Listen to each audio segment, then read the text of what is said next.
بسم اللہ الرحمن الرحیم۔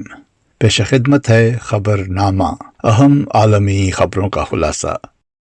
اسرائیل اور فلسطین کے درمیان حالیہ کشیدگی کے حوالے سے 10 اکتوبر بروز منگل جماعت احمدیہ مسلمہ کے موقف پر مشتمل ایک بیان شائع کیا گیا، جس میں کہا گیا کہ گزشتہ چند دنوں میں سینکڑوں اسرائیلی اور فلسطینی، جن میں خواتین، بچے اور بوڑھے شامل ہیں، بے جا تشدد اور خون ریزی کے نتیجے میں ہلاک یا زخمی ہو چکے ہیں۔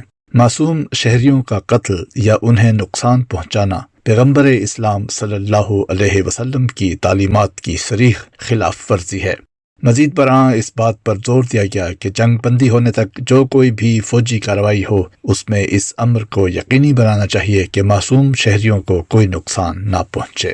علاوہ ازیں کہا گیا کہ خطے کے مسلمان ممالک کو امن قائم کرنے کی کوششوں میں متحد ہونا چاہیے اور اس بات کو یقینی بنانا چاہیے کہ ان بے گناہ فلسطینیوں کے حقوق کا تحفظ کیا جائے جن کا انتہا پسندوں سے کوئی تعلق نہیں ہے۔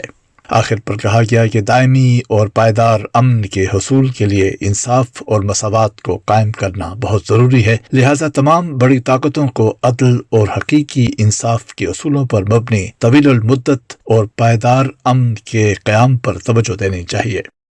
جماعت احمدیہ کے مکمل موقف کے لیے ملاحظہ ہو الفضل انٹرنیشنل، 13 اکتوبر سن 2023۔ حماس کے حملوں میں اسرائیل میں ہلاکتوں کی تعداد 1300 تک پہنچ گئی ہے، جبکہ غزہ پر اسرائیلی فضائی حملوں میں 1400 سے زائد افراد ہلاک ہو چکے ہیں۔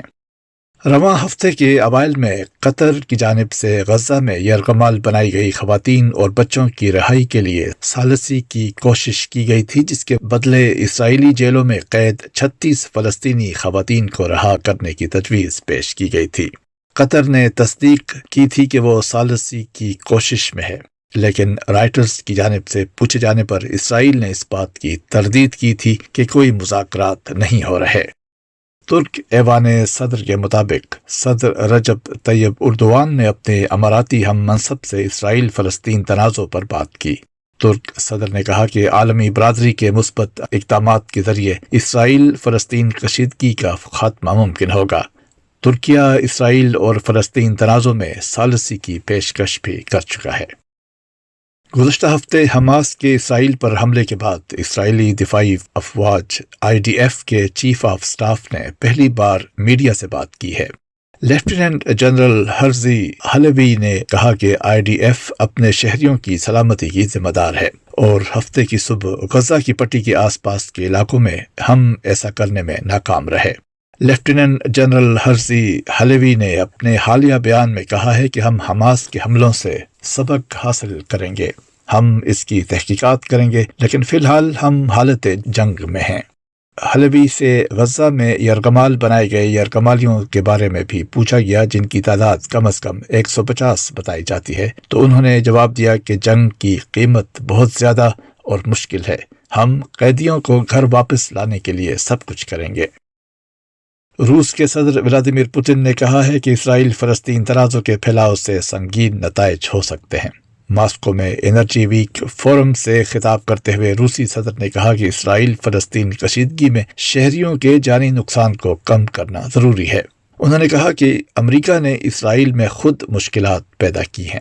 امریکہ نے بحری بیڑا بھیج کر خطے کی کشیدگی میں اضافہ کیا ہے۔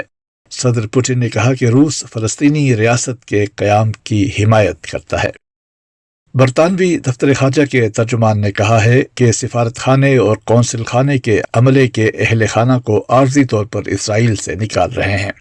سفارت خانہ اور قونصل خانہ کا عملہ مکمل ہے، جو لوگوں کو قونصلر خدمات فراہم کرتا رہے گا۔ روسی صدر ولادیمیر پوٹن نے جوہری طاقت سے چلنے والے کروز میزائل کے حتمی کامیاب تجربے کا دعویٰ کیا ہے۔ صدر کے ترجمان نے اخبار نیو یارک ٹائمز کی اس رپورٹ کو مسترد کیا تھا، جس میں کہا گیا تھا کہ برویسٹنک نامی ہتھیار کی آزمائش ہونے جا رہی ہے۔ اس کے بعد صدر نے یہ بیان دیا۔ اس تجرباتی ہتھیار کا سب سے پہلے سن 2018 میں اعلان کیا گیا تھا۔ اسے یہ کہہ کر سراہا گیا تھا کہ اس کی ممکنہ طور پر لامحدود رینج ہے۔ خیال رہے کہ یہ جوہری ری ایکٹر سے چلتا ہے اور جوہری جنگی ہتھیار لے جانے کی صلاحیت رکھتا ہے۔ بھارتی ریاست بہار میں ریل گاڑی پٹری سے اتر گئی، جس کے نتیجے میں 4 افراد ہلاک اور 100 زخمی ہو گئے۔ North east express train Delhi میں Anand Vihar terminus railway station سے مسافروں کو لے کر ریاست آسام کے لیے روانہ ہوئی تھی، جہاں ریاست بہار میں اسے حادثہ پیش آیا۔ ٹرین بہار کے شہر بکسر میں رگھوناتھ پور ریلوے اسٹیشن کے قریب پٹری سے اتری تھی۔ اس مسافر ٹرین میں سینکڑوں افراد سوار تھے۔ یہ تھا اہم عالمی خبروں کا خلاصہ۔ روزنامہ الفضل انٹرنیشنل، ہفتہ 14 اکتوبر سن 2023، صفحہ 8۔